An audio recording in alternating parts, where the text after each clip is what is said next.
A 2nd century rabbinic text describes the objectives of a rabbi or a Torah teacher this way. The sages said 3 things: be deliberate in judgment, raise up many disciples, and make a fence around the Torah.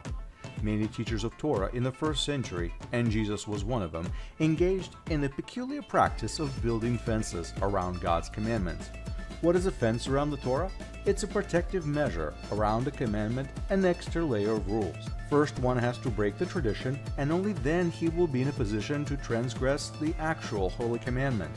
The idea is that most people will stop at breaking the traditional rules and will not go further.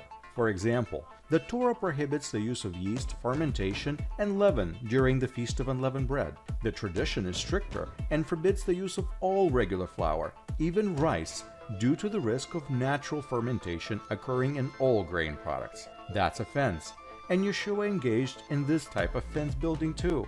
You have heard it was said, "You shall not commit adultery."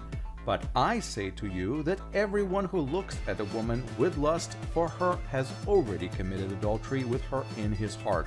Yeshua quotes the original commandment from Exodus 20:14, followed by the phrase, "But I say to you," and then comes Jesus' fence.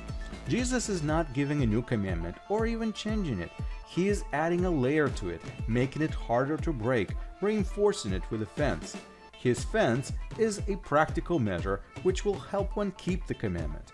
According to his wisdom, adultery and unfaithfulness comes from looking at someone or something not yours, and then the desire is born. Jesus says that this is already sin, but merely looking at people is actually not prohibited in Torah, yet it makes perfect sense.